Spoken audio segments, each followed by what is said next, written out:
सोलापूरमध्ये मोठा गोंधळ पाहायला मिळाला. चक्क ईव्हीएम मशीनच धाब्यावर आणून काल झालेल्या जिल्हा परिषदेमध्ये सोलापूरमध्ये ईव्हीएम मशीन धाब्यावर आढळल्या.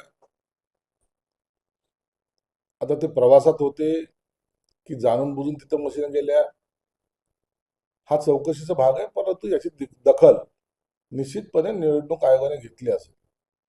म्हणून आता नेमका प्रकार काय आहे हे त्या अधिकाऱ्यांनी स्पष्टीकरण दिल्यानंतर लक्षात येईल. उपमुख्यमंत्र्यांचा अपघातीत मृत्यू 10 दिवस झाले, पण त्यात आता वेगवेगळेच दावे संशय व्यक्त केले. आपण गडकरी यांनी संशय व्यक्त केला. पायलटचा 50 कोटींचा विमा होता, सुसाईड बॉम्ब अँगलने ही चौकशी झाली.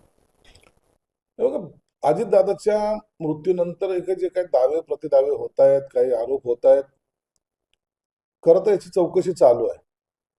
आणि जेव्हा चौकशी चालू आहे तर त्याच्यामध्ये आपलं काही मत किंवा आक्षेप नोंदवायचा असेल तर आपण तो पोलिसाकडे नोंदवला पाहिजे, त्याला ऑब्जेक्शन नाहीये. परंतु रोज एक अजितदादांचं जाण्याचं दुःख कमी आणि ह्या आरोपाचे फायदे जास्त झडत चालल्या. ते राजकारणासाठी बरोबर नाही.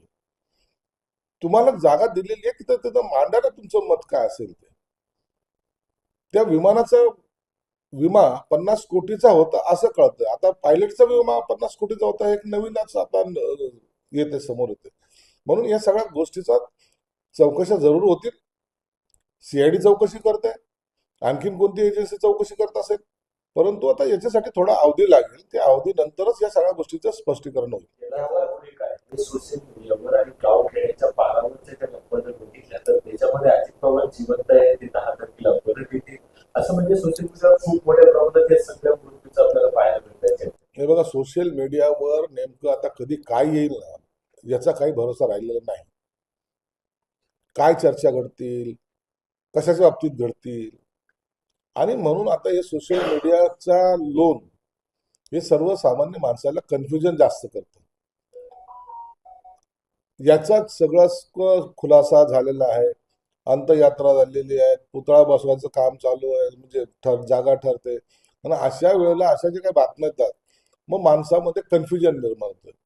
म्हणून परंतु आता जी झालेली दुर्दैवी घटना आहे त्याच्यावर आता अशा प्रकारची वाच्यता करणं योग्य नाही. राष्ट्रपतीचे आमदार म्हणतात की अजित पवारांच्या जो पायलट होता त्याने इन्फोटाईज केले गेले.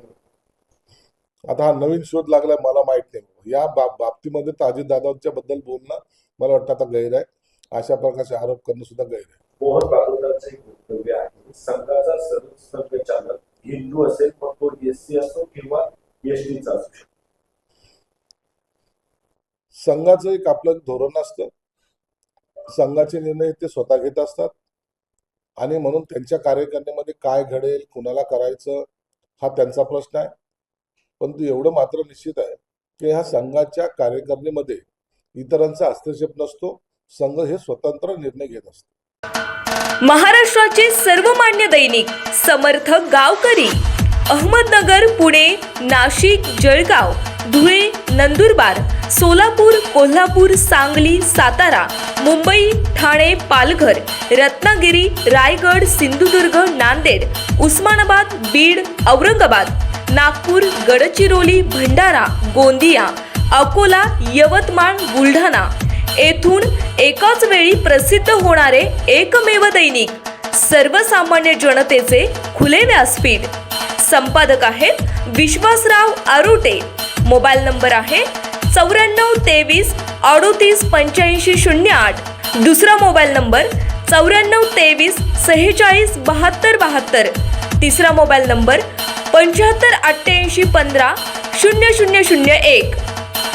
वेबसाईट आहे sgavkari.com. मेल आयडी आहे aklgavkari@gmail.com.